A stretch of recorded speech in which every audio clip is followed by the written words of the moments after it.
Number one thing that I'm going to talk about is it has to be a good fit. Don't just get into a brand affiliate program just because that brand is a great brand and you just want to be connected to it. Like, make sure there is some other synergistic effect there. Make sure it makes sense with your business and it's helping your business, but it also complements your business. And it's not just something that you're doing just for the sake of doing. And then also you want to make sure that, brand reputation is huge, and how certain brands handle certain situations or conflicts or controversies is also really important.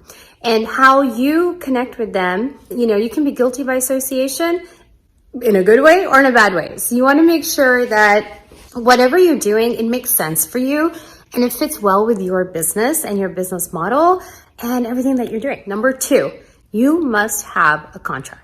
Recently, I was on Facebook and I'm part of different groups.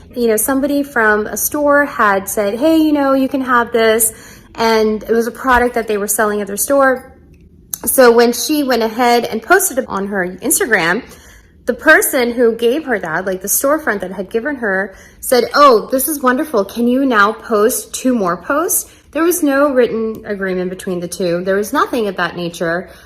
And so she kindly declined. She's like, I can't because we're not doing this. And she just didn't feel comfortable. So then the storefront owner sent her an invoice saying, you owe me this much money for the product that I gave you. And so that's the problem that you want to avoid. That's the problem that you can avoid through a contract. So if you do know that somebody is giving you a free item, just put it in writing. It doesn't have to be a 10-page contract. It doesn't have to be a 2-page contract. Just put it in writing that, hey, they're giving you something and this is what they're expecting, and just agree on it quickly and have that conversation.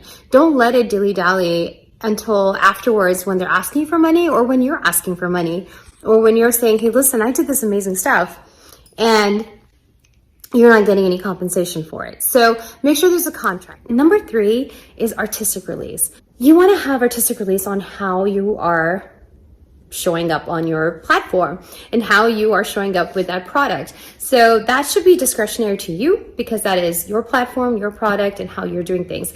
And of course, you can take into consideration what they're saying, what the brand is saying, and how the brand wants certain things to be done, because sometimes bigger brands have certain parameters, and it's okay to work within those parameters if it works for you again.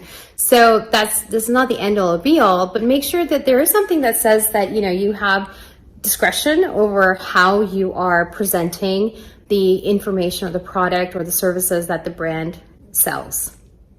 And then the next thing that you want to look at in the contract is your intellectual property. The intellectual property is essentially the copyright, the trademark, the patent, the trade secrets.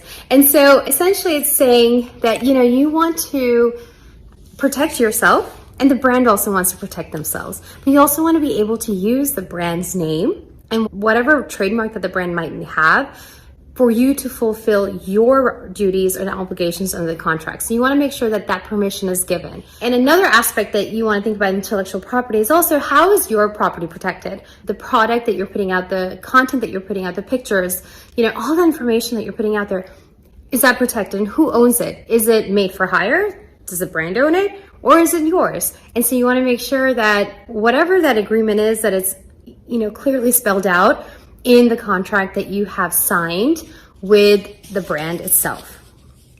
And so the last aspect, you want to say that what you are talking about is your opinion, and you don't want to give a promise that you're going to be saying absolutely something that the brand is expecting you to say. Yes, of course they want you to say something good. I get it. I totally get that. But you also can't say anything that's false, because not only would that be disingenuous to your own business and brand, but you could also get into legal issues with that as well. So that's a big pitfall. So avoid it if you can.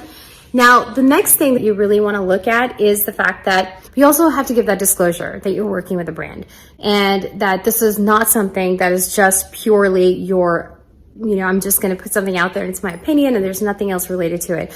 You want to show them that you're an affiliate and you are marketing that way. And you have to do that per the law. So you have to give those disclosures. Let that be in the contract also. I have to comply with the laws and this is going to be part of my contract. So have that in there, put it in there. Don't be scared to put it onto your post, because you have to. And, if you get flagged, you can get into trouble also, either by the platform, or if you do enough of it, sometimes the FCC also cracks down. So you want to avoid that altogether. And so you want to make sure that you are giving the proper disclosures also. So that kind of goes into the whole, if you are doing a giveaway, make sure it's relevant to whatever tagging you're doing, or if you're putting something in the caption, make sure it's just relevant to the giveaway itself. And also be very clear that they're not a part of your giveaway unless they have actually signed a contract with you to be a part of that giveaway. I hope this was helpful. If you have any more questions, drop me a comment and share the love. Bye.